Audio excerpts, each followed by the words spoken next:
എല്ലാ കൂട്ടുകാർക്കും എൻ്റെ ചാനലിലേക്ക് സ്വാഗതം. ഇന്നത്തെ എന്ത് മെസ്സേജാണ് യൂണിവേഴ്സിന് അല്ലെങ്കിൽ ആ സുപ്രീം പവറിന് നിങ്ങളോട് പറയാനുള്ളത് എന്ന് നമുക്ക് നോക്കാം.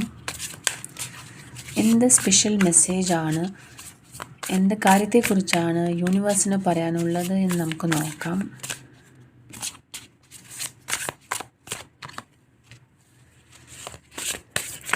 അപ്പോൾ ഫസ്റ്റത്തെ കാർഡിൽ നിന്ന് എനിക്ക് മനസ്സിലാവുന്നത് നിങ്ങൾ ഉള്ളിൽ വളരെയധികം ഒരു ടെൻഷൻ അനുഭവിക്കുന്ന ഒരു സമയത്തിലൂടെയാണ് കടന്നു പോകുന്നത്. നിങ്ങൾക്ക് പല പല തോട്ട്സ് വരുന്നുണ്ട്, സ്പിരിച്വൽ ആവണമെന്നുണ്ട്, ഒറ്റയ്ക്കിരിക്കണമെന്ന് ചിലപ്പോൾ തോന്നുന്നുണ്ട്, പല പല ചിന്തകൾ നിങ്ങളെ അലട്ടുന്നുണ്ട്. അപ്പോൾ അത് നിങ്ങളുടെ ലൈഫിൽ നിങ്ങളെടുത്ത തീരുമാനങ്ങളെക്കുറിച്ച് നിങ്ങൾ ഓർത്ത് വിഷമിക്കുന്ന ഒരു സിറ്റുവേഷനായിട്ടാണ് മനസ്സിലാവുന്നത്. പക്ഷേ അടുത്തൊരു കാര്യം നിങ്ങൾ മനസ്സിലാക്കേണ്ടത്, അടുത്ത് തന്നെ നിങ്ങൾ ആഗ്രഹിക്കുന്ന രീതിയിൽ നിങ്ങളുടെ ലൈഫിനൊരു മാറ്റം സംഭവിക്കും. ഇത് താൽക്കാലികമായ ഒരു വിഷമ ഘട്ടത്തിലൂടെയാണ് നിങ്ങൾ കടന്നു പോകുന്നത്. അതൊരു പക്ഷേ ബ്രേക്കപ്പോ അല്ലെങ്കിൽ ജോലി കിട്ടാത്തതിൻ്റെ വിഷമം അല്ലെങ്കിൽ ജോലി സ്ഥലത്തുള്ള പൊളിറ്റിക്സ്, അങ്ങനത്തെ പല പല കാര്യങ്ങളിലൂടെ നിങ്ങൾ വിഷമിക്കുന്നതുകൊണ്ടായിരിക്കാം നിങ്ങൾക്ക് ഇങ്ങനത്തെ പലവിധ ചിന്തകൾ വരുന്നത്. നിങ്ങളുടെ ചിന്തകൾ വരുന്നത് വളരെ നോർമലായിട്ടുള്ള കാര്യമാണ്. അതിനെ കൺട്രോൾ ചെയ്യാനായിട്ടാണ് നമ്മൾ ശ്രമിക്കേണ്ടത്. സെക്കൻഡ് കാർഡ് എന്ന് പറയുന്നത് നിങ്ങളുടെ ലൈഫിൽ സംഭവിക്കാൻ പോകുന്ന പോസിറ്റീവായിട്ടുള്ള കാര്യങ്ങളാണ്. അപ്പോൾ നിങ്ങൾ ആഗ്രഹിച്ച കാര്യങ്ങളും നിങ്ങൾ എന്തെങ്കിലും ലിസ്റ്റ് ഉണ്ടാക്കിയിട്ടുണ്ടെങ്കിൽ ആ ലിസ്റ്റുകളിലൊക്കെ നിങ്ങൾ ഓരോന്നോരോന്നായിട്ട് സാധിക്കുന്നതായിട്ടാണ് മനസ്സിലാവുന്നത്.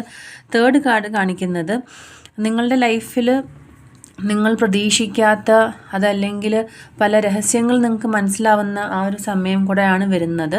നിങ്ങൾ ആഗ്രഹിച്ചെല്ലാം നടക്കും, പക്ഷേ ഫ്യൂച്ചറിൽ കാണുന്നത് വളരെയധികം ഒറ്റപ്പെടൽ അനുഭവിക്കുന്ന ഒരു സിറ്റുവേഷൻ അത് നിങ്ങളുടെ ലൈഫിൽ ഉടനെ കാണാനായിട്ടുള്ള സാധ്യതയുണ്ട്. അത് 1-2 മാസത്തിനുള്ളിൽ നിങ്ങൾ വിശ്വസിച്ച ചില ആൾക്കാർ നിങ്ങളുടെ സുഹൃത്തുക്കളായിരിക്കാം, അതല്ലെങ്കിൽ നിങ്ങളുടെ ഏറ്റവും ക്ലോസ് ആയിട്ടുള്ള ബന്ധുക്കളായിരിക്കാം. അപ്പോൾ അങ്ങനെയുള്ളൊരു വ്യക്തിയിൽ നിന്ന് നിങ്ങൾക്ക് വളരെയധികം ഒരു ബുദ്ധിമുട്ട് വരാൻ പോകുന്ന ഒരു സിറ്റുവേഷനും കൂടെയാണ് മനസ്സിലാവുന്നത്. അപ്പോൾ നിങ്ങളുടെ ഈ ഒരു സിറ്റുവേഷൻ കുറച്ച് നാളത്തേക്ക് നീണ്ടു നിൽക്കുന്നതായിട്ടാണ് മനസ്സിലാവുന്നത്. നിങ്ങൾ ഒറ്റയ്ക്ക് തന്നെ ഈ ഒരു യാത്ര നിങ്ങൾ കണ്ടിന്യൂ ചെയ്തേ പറ്റുള്ളൂ.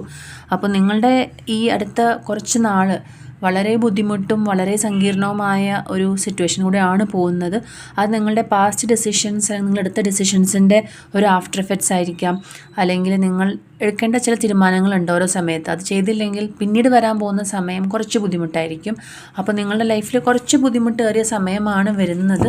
പക്ഷേ കരുതലോടെ ഇരുന്നാൽ എല്ലാ സിറ്റുവേഷൻസും നിങ്ങൾക്ക് മാറ്റിയെടുക്കാനായിട്ട് പറ്റും. കാരണം ലാസ്റ്റ് കാർഡ് എന്ന് പറയുന്നത് വേൾഡ് കാർഡാണ്.